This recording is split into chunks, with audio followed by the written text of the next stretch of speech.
요셉이 그 형들에게 이르되 나는 요셉이라. 내 아버지께서 아직 살아계시니이까? 형들이 그 앞에서 놀라서 대답하지 못하더라. 요셉이 형들에게 이르되 내게로 가까이 오소서. 그들이 가까이 가니 나는 당신들의 아우 요셉이니 당신들이 애굽의 판자라. 당신들이 나를 이곳에 팔았다고 해서 근심하지 마소서. 한탄하지 마소서. 하나님이 생명을 구원하시려고 나를 당신들보다 먼저 보내셨나이다. 이 땅에 2년 동안 흉년이 들었으나 아직 5년은 밭갈이도 못하고 추수도 못할지라. 하나님이 큰 구원으로 당신들의 생명을 보존하고 당신들의 후손을 세상에 두시려고 나를 당신들보다 먼저 보내셨느니, 그런즉 나를 이리로 보내니는 당신들이 아니요 하나님이시라. 하나님이 나를 바로에게 아버지로 삼으시고 그 온 집의 주로 삼으시며 애굽 온 땅의 통치자로 삼으셨나이다. 누가 우리를 그리스도의 사랑에서 끊으리요? 환난이나 곤고나 박해나 기근이나 적신이나 위험이나 칼이랴. 기록된 바 우리가 종일 주를 위하여 죽임을 당하게 되며 도살당할 양같이 여김을 받았나이다 함과 같으니라. 그러나 이 모든 일에 우리를 사랑하시는 이로 말미암아 우리가 넉넉히 이기느니라. 네, 오늘은 2023년 마지막 날입니다. 특별히 한 해의 마지막을 예배로 또 말씀으로 매듭지을 수 있어서 더욱 뜻깊고 또 감사한 마음인데요. 우리 이 시간 말씀을 시작하면서 우리 좌우에 계신 분들에게 이렇게 한번 인사 나눴으면 좋겠습니다. 2023년 참 애쓰셨습니다 라고 인사합시다. 네, 우리 반대편에 계신 분께 이렇게 웃으면서 고백합시다. 당신 덕분입니다. 네. 방금 우리가 나눴던 애쓰다라는 말, 참 정감 있고 또 온기가 스며 있는 순 우리말입니다. 여기서 애자는 우리의 오장육부를 가리키는데요. 그래서 애쓰다라는 말은 우리 오장육부에 모든 힘을 실어서 또 모든 정성을 담아서 노력하고 힘쓰다라는 의미입니다. 그런데 이렇게 우리의 마음과 정성을 다하는 일이 무엇일까 생각해 보니 그게 사랑이더라고요. 그래서 저는 이 오장육부란 뜻도 참 좋지만 이 애자를 사랑의 자로 담아보면 결국에 사랑은 쓰는 일이 애쓰는 일이 아닐까 싶습니다. 한 해 동안 하나님께 받은 사랑을 이웃들과 또 직장에서 또 학교에서 또 여러 공동체에서 그 사랑을 나눠오신 우리 교우님들 모두 정말 애 많이 쓰셨습니다. 그런 의미에서 우리 서로에게 다 함께 사랑의 인사 나눕시다. 애쓰셨습니다. 네. 이렇게 애를 쓰며 걸어온 2023년의 마지막 날, 마지막 예배, 마지막 설교를 통해서요, 오늘은 이 성서 속에서 참 애를 많이도 쓴 우리 두 명의 인물을 좀 함께 만나보기를 소망하는데요. 소망하기는 오늘 말씀을 통해서 올 한 해를 돌아보고 마무리하는 우리들의 고백이 더욱 깊어지고 새로워질 수 있기를 주님의 이름으로 축원합니다. 오늘 우리는 구약성서 본문으로 창세기 45장의 말씀을 함께 받아 읽었습니다. 우리가 익숙히 잘 알고 있는 한 사람이 등장하죠. 누구입니까? 바로 요로 시작해서 셉으로 끝나는 요셉이 등장하는데요. 그런데 오늘 제가 주보에 의도적으로 실진 않았지만 본문의 바로 앞절, 그러니까 창세기 45장 1절 2절 말씀을 보시면요, 그 분위기가 심상치 않은 것을 볼 수가 있습니다. 보니까 요셉이 자신의 이 감정을 도무지 억제하기가 어려워서 소리를 지릅니다. 그리고 시종 들던 사람들을 뒤로 물리고 그 다음에 형제들에게 자신이 누구인지를 알리면서 큰 소리로 울기 시작하는데요.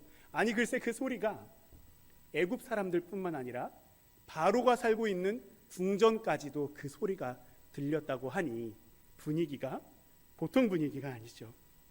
도대체 이 요셉, 그리고 이 형제들 사이에 무슨 일이 있었기에 성서는 이렇게 요셉이 주체할 수 없는 눈물로 또 소리로 시작하고 있는 것일까요?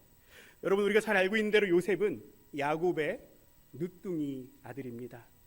더구나 야곱이 그토록 극진하게 사랑했던 아내 라헬의 아들이니 요셉은 야곱의 사랑을 독차지할 수밖에 없게 되는 걸 우리가 잘 알고 있죠.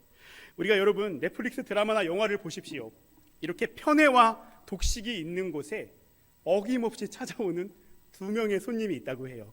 그 손님의 하나의 이름은 미움이고요, 하나의 이름은 뭘까요? 분노라고 합니다. 이 요셉이 아버지의 편애 때문에 형들의 미움과 분노를 사게 되는데요. 요셉이 룰루랄라 형들이 양을 치던 곳으로 찾아가는데 이렇게 찾아온 요셉을 형들이 어떻게 하죠? 미디안 상인들에게 인신매매로 팔아버립니다. 아버지의 사랑을 독차지하던 사랑스러운 아들 요셉이 이제는 형들에 의해서 매우 강제적이고 의도적으로 버림을 받게 되는데요. 그렇게 해서 요셉의 파란만장했던 인생의 이막이 펼쳐지는 것들 우리가 잘 알고 있습니다. 이렇게 은 20냥이라는 헐값에 요셉을 산 미디안 상인들이 이제 요셉을 끌고 어디로 갑니까? 애굽이라는 나라로 갑니다. 그런데 요셉이요, 얼굴도 반반하고 저와 달리 얼굴도 반반하고 일을 잘하게 생겼던지 이 애굽의 바로, 그러니까 파라오의 친위대장, 오늘날로 치면 청와대 경호실장 정도 되겠죠. 이 경호실장이었던 보디발이라는 사람이 요셉을 사게 됩니다. 인신매매로 사게 되죠. 그래서 이렇게 보디발의 의도적인 선택 덕분에 요셉이 이제 보디발 집안의 노예의 삶을 살게 되는데요. 요셉이 이 집에 가서도 열심히 일하고 섬깁니다. 그리고 보디발 또한 알고 있었어요. 이 요셉이라는 친구가, 청년이 하나님이 형통케 하는 사람이구나라는 이해가 있었던 것이죠. 그래서 보디발이 요셉을 믿고 집안의 총무로 삼고 집안의 여러 재물과 장부를 모두 요셉에게 맡기는 그런 또 은혜로운 일들이 진행됩니다. 그런데 얼마 하지 않아서 요셉에게 커다란 유혹과 시련이 찾아오지요. 요셉의 어찌나 용모가 빼어나고 아름다웠던지 보디발의 아내가 자꾸만 그윽한 유혹의 눈빛을 보내기 시작합니다. 하지만 보디발과의 신의, 약속이 더 중요했던 요셉은 끈질기게 이 유혹을 뿌리치고 달아나죠. 그런데 그런 과정에서 오늘날로 치면 강제추행이라는 누명을 쓰고 이제 요셉이 옥에 갇히는 신세로 전락하게 됩니다. 이 노예로 팔려가서 한 집안의 노예라는 이 삶 자체가 밑바닥인 줄 알았더니 더 지하로 내려가는 삶이 요셉에게 펼쳐진 거죠. 그런데 이 요셉이 갇힌 감옥에 당시 애굽 바로의 술과 떡을 담당했던 신하들이 같이 갇히게 되는 일이 펼쳐집니다. 그리고 이들의 꿈을 아주 기가 막히게 해몽을 해준 덕분에 바로의 떡을 맡았던 관원장은 어떻게 됩니까? 주일학교 퀴즈입니다. 떡을 맡았던 관원장은 목숨을 1번 부지했을까요? 아니면 죽음에 처했을까요? 수아야? 네, 수아가 방금 눈빛으로 메시지를 보냈습니다. 1번 죽음에 처했습니다. 그리고 술을 맡은 관원장은 자기의 억울함을 풀고 복직을 하게 되죠. 이 복직을 하는 순간에 요셉이 이 술 맡은 관원장에게 부탁을 해요. 관원장님, 나중에 혹시나 잘 되시면, 복직하시면 저를 좀 기억하고 이 감옥에서 좀 꺼내달라고 바로에게 부탁해 주세요. 이렇게 얘기하죠.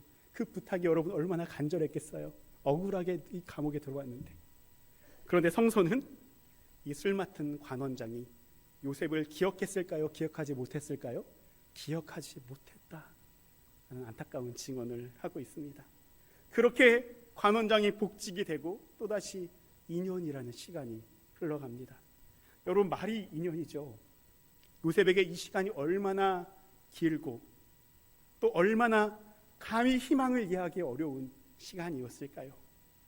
그런데 바로 그때 이 애굽의 바로가 두 가지 꿈을 꾸게 됩니다. 그 꿈의 내용을 들어보니까요, 하나는 나일강 강가에서 토실토실 살찐 7마리 암소가 풀을 뜯고 있었는데요. 아니 글쎄 그 뒤를 보니까 굉장히 흉측하고 빼짝 마른 7마리 암소가 이 살찐 암소 7마리를 잡아먹는 거 아니겠습니까? 도통 꿈이 아니죠. 그리고 바로 이어서 또 꿈을 꾸는데 이제는 7개의 이삭이 있습니다. 이삭. 근데 그 이삭이 아주 보잘것없고 형편없어요. 몇 개의 곡식이 열린 것도 별로 없어요. 그런데 이 곡식들이 풍성히 열매를 맺은 이삭 7개를 삼키는 꿈을 바로가 꾸게 되는 거죠. 꿈에 깨자마자 영 꺼림칙하고 이상합니다. 그래서 바로가요, 애굽 전역에 꿈을 풀이하는 데 있어서 방구 좀 꾸는 사람들 다 모아가지고 해석해 보라고 합니다. 그런데 해석을 아무도 할 수가 없었다라고 성서는 증언합니다. 바로 그때 불현듯 이 술을 맡았던 관원장이 2년 전 옥중에서 만났던 요셉이 그때서야 비로소 떠오르게 되고요. 이제 이렇게 요셉이 바로 앞에 불려와서 바로의 꿈을 풀이하게 되는데요. 그 해몽의 내용을 제가 간추린 뉴스로 전해드리면 이렇습니다. 애굽에 앞으로 7년간 흉년이 들 것입니다. 그리고 이후에 7년간 흉년이 들 건데 바로 왕이시여 명철하고 지혜로운 사람을 뽑아서 흉년의 기간 동안 이 애굽 땅 곡식의 5분의 1을 거두어 들여서 잘 비축한 다음에 흉년을 대비하십시오 라는 해몽이었죠. 이 요셉의 해몽을 듣자 바로가 탁 손을 치는 거예요. 무릎을 탁 치는 거예요. 그리고 함께했던 바로의 신하들도 모두 다 감동을 하고 감탄하게 됩니다. 그리고 놀라운 사실, 이 바로가 풍년의 기간 동안 흉년을 대비할 명철하고 지혜로운 사람으로 누구를 택합니까? 요로 시작해서 셉으로 끝나는 요셉을 지명하게 되지요. 이렇게 형들의 의도로 애굽의 노예로 팔린 요셉, 또 보디발의 의도로 한 집안의 노예가 된 요셉, 그리고 보디발 아내의 의도로 옥에 억울하게 갇힌 요셉이 이제는 애굽 왕 바로의 결정으로 애굽의 총리가 된 것입니다. 그리고 요셉의 이 기가 막힌 해몽은 곧 현실이 되었고 이제 애굽의 모든 국유 재산을 관리하게 된 요셉이요, 이 풍년의 기간 동안 정말 성실하게 일합니다. 그리고 차곡차곡 곡식을 쌓아가는데 그 쌓인 곡식이 얼마나 많은지 성서는 그 곡식이 바다 모래와 같이 심이 많아 그 수가 한이 없다라고 증언하고 있습니다. 그리고 7년이 빠르게 지나 이 다음에 뭐가 찾아오죠? 흉년이 찾아왔습니다. 그리고 이 흉년과 기근은 애굽뿐만 아니라 온 세상에 찾아오게 되었고 이 굶주림에 빠진 각국의 사람들이 이제 애굽의 양식을 구하러 와야 되는 형국에 처하게 되었죠. 그리고 바로 오늘 우리가 받아 읽은 이 성서의 본문은요, 이제 가나안까지 드리워진 이 기근 때문에 요셉의 형들이 어디로 찾아옵니까? 애굽으로 양식을 구하러 온 상황을, 그리고 그 앞에서 자신이 요셉임을 숨겨왔던 요셉이 이제는 더 이상 감정을 감추기가 어려운 거예요. 그래서 자신의 정체를 밝히는 내용을 오늘 성서는 증언하고 있습니다. 마치 요셉 이야기를 여러분 영화로 만든다면 오늘 성서의 45장 본문이 바로 이 영화의 하이라이트에 해당하는 내용이지요. 그런데 여러분, 이 하이라이트 장면을 보면서 모름지기 요셉 이야기를 조금이라도 아는 사람이라면 떠올리는 에피소드가 있습니다. 제가 방금 나눴던 것처럼 바로 요셉의 형들이 요셉을 죽이려고 했죠. 그러다가 미디안 상인들에게 은 20냥에 판 바로 그 에피소드를 떠올리게 됩니다. 22년 전 요셉을 팔고 아버지 야곱에게 가서는 요셉이 짐승에 잡아먹힌 것으로 거짓말했던 이 형들이 이제는 먹을 것이 없어서 양식을 구걸하러 애굽에 왔는데 하필 이 양식을 관리하는 애굽의 총리가 요셉이라뇨. 잠시만 형들의 마음이 되어보면 어떨까요? 네, 눈앞이 캄캄했겠죠. 한편 요셉의 입장에서 보면 어떻습니까? 이 미디안 상인에게 내가 형들의 동생인데, 혈육인데, 피부친데 자신을 팔면서 손가락질하고 비웃었던 형들의 모습, 그리고 그렇게 가족으로부터 배척되고 팔려가서 이제 가까스로 보디발 집에서 열심히 살아가고 있는데 그마저도 오래지 않아 억울한 누명을 쓰고 감옥에 지내했던 어두웠던 순간들, 이 모든 일들이 형들 때문이었다고 생각하면 애굽 총리의 이름으로 자신이 겪은 것보다 훨씬 더 고통스럽고 어려운 시간을 선사할 수 있지 않았을까요? 바야흐로 우리 청년들이 하는 이야기 중에 참교육이라는 말이 있습니다. 네, 복수로 참교육을 해줄 수 있는 절호의 기회가 찾아온 거죠. 그런데 이 완벽한 복수의 순간 앞에서요, 여러분 본문을 보시면, 오늘 8절을 보시면 오늘 요셉이 놀라운 고백을 하고 있습니다. 이 시간 여러분 주보에 나온 창세기 45장 8절의 말씀을 우리 다 함께 읽었으면 좋겠습니다. 함께 읽겠습니다. 시작. 그런즉 나를 이리로 보낸 이는 당신들이 아니요 하나님이시라. 하나님이 나를 바로에게 아버지로 삼으시고 그 온 집의 주로 삼으시며 애굽 온 땅의 통치자로 삼으셨나이다. 아멘. 여러분 오늘 설교를 잘 따라오신 분들이라면 이 8절의 말씀을 읽는 동안 머리와 마음에 느낌표 하나가 꽝 하고 떠오르셨을 겁니다. 왜 그럴까요? 이 요셉이 애굽 전역을 다스리는 총리가 되기까지 요셉의 삶, 요셉의 인생을 결정지은 것은 죄다 사람들이었기 때문입니다.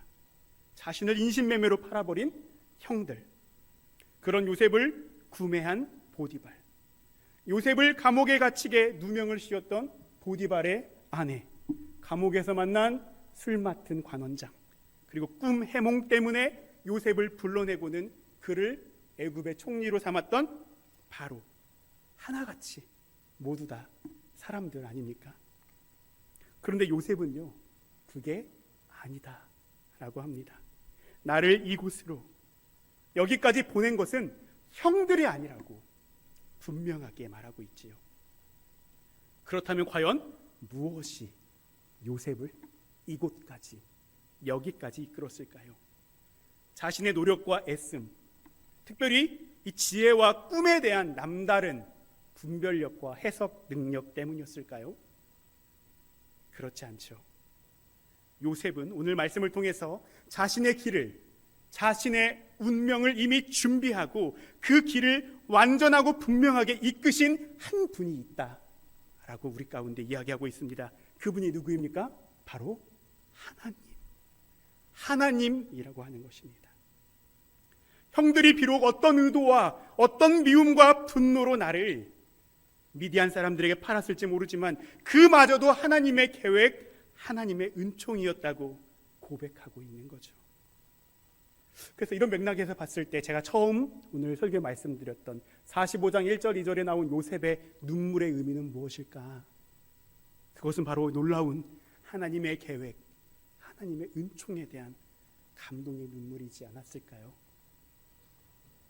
한편 여러분, 요셉의 고백을 통해서 성서가 증언하고 있는 하나님의 계획, 하나님의 은총이 있습니다. 그것은 바로 오늘 본문 5절 하반부의 고백과 같이 이 은총은요, 요셉 한 사람을 통해서 이스라엘 생명 전체를 구원하려고 하셨던 하나님의 계획이었습니다. 그리고 우리가 잘 아는 바와 같이 구약과 신약 전체를 관통하며 하나님께서 보여주시는 이 요셉의 이야기는요, 종국의 예수 그리스도 한 사람을 통해서 온 인류를 구원하고자 하셨던 하나님의 놀라운 구원과 사랑의 계획이라고 하는 것입니다. 여러분이 구원과 사랑을 애쓰며 전했던 한 사람이 또 있습니다. 누구죠? 오늘 로마서 본문을 만났던 사도 바울입니다. 이 사도 바울이요, 오늘 2023년 마지막 날을 보내고 있는 우리 대학교의 공동체에 이런 질문을 던지고 있습니다. 한번 잘 들어보세요. 누가 우리를 그리스도의 사랑에서 끊을 수 있습니까? 여러분에게 던지고 있는 사도 바울의 질문입니다. 우리가 잘 아는 대로 바울은 이 복음을 전하는 일 때문에 환난과 곤고, 박해와 기근, 벌거벗음과 같이 또 생명이 칼 앞에 놓인 위험한 일들을 정말 많이 겪어야만 했습니다. 애를 써도 보통 애를 쓴 것이 아니죠. 그래서 여러분, 바울의 서신서들을 보십시오. 그의 삶이요, 오늘 로마서 8장의 본문 36절처럼 마치 도살을 앞두고 있는 어린 양의 처지와 크게 다르지 않은 상황들이 숱하게 많았습니다.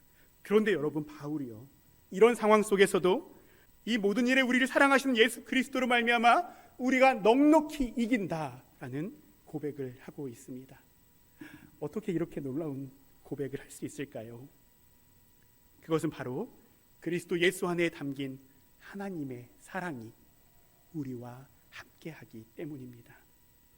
특별히 로마서 8장 38절 39절의 말씀을 보시면요, 이 사랑에 대한 바울의 확신이 담겨 있는데요, 2023년을 보내는 우리의 고백, 우리의 신앙의 고백으로 받으면서 앞에 화면을 보시면서 함께 받아 읽기 원합니다. 함께 읽겠습니다. 시작. 내가 확신하노니 사망이나 생명이나 천사들이나 권세자들이나 현재일이나 장래일이나 능력이나 높음이나 깊음이나 다른 어떤 피조물이라도 우리를 우리 주 그리스도 예수 안에 있는 하나님의 사랑에서 끊을 수 없으리라. 할렐루야. 사랑하는 여러분, 여러분에게 2023년은 어떤 한 해였습니까? 오늘 만난 요셉이 겪었던 인생의 고초와 같이 여러 사람들의 의도와 결정으로 이리저리 휩쓸렸던 것 같은 한 해는 아니었는지요? 혹은 총리가 된 요셉처럼 이제 성공과 성취를 이룬 경험을 가지신 분들도 분명히 이 자리에 계실 것입니다. 나아가 오늘 마주한 사도 바울의 고백처럼 정말 이해하기 어려운 환난과 곤노, 박해와 기근, 또 위험천만한 일들로 정말 버겁고 힘들었습니다 라는 고백을 하시는 분들도 계실 것입니다. 그러나 여러분, 그 모든 순간에 하나님께서 우리와 함께 하셨습니다. 하나님의 놀라운 계획과 은총으로 우리를 여기까지 인도해 주셨습니다.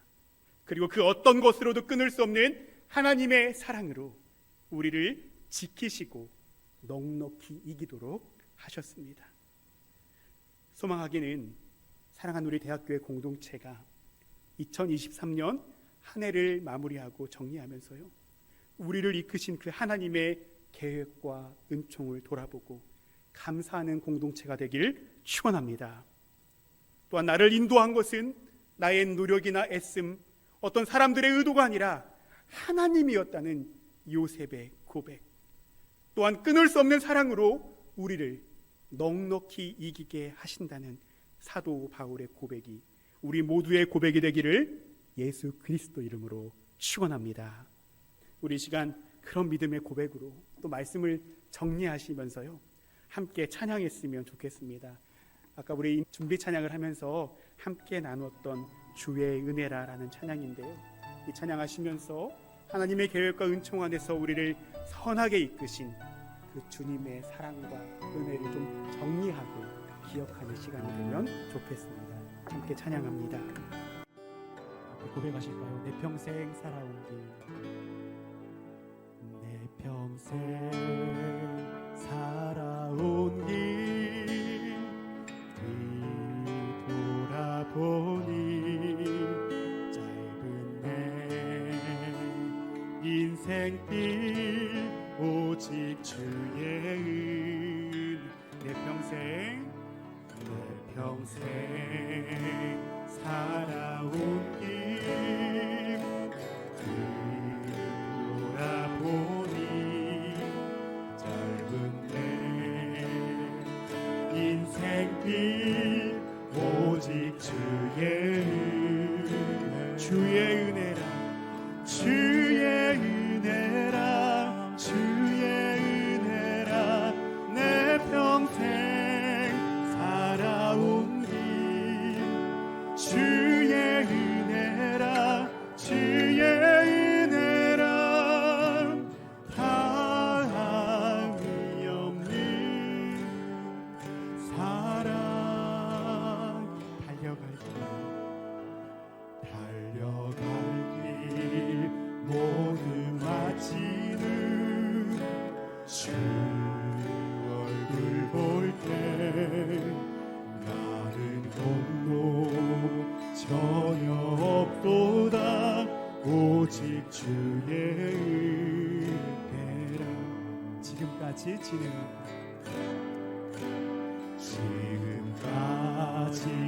지내온 주의 크신 은혜라 한이 없는 주의 사랑 어찌 이루 말하랴 찬하게 나 주의 손이 항상 살펴주시고 모든 일을 주 안에서 형통하게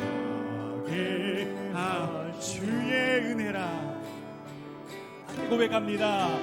주의 은혜라 주의 은혜라 내 평생 살아온 길 주의 은혜라 주의 은혜라 다함이 없는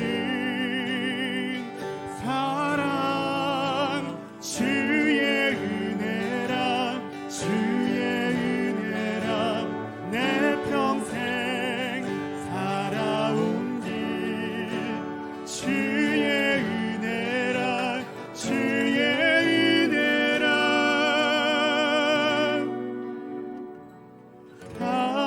다함이 없는 사랑 달려갈 길 모두 마치는 주 얼굴 볼 때 나는 공로 전혀 없도다 오직 주의 은혜 나는 공로 전혀 없도다 오직 주의 은혜라.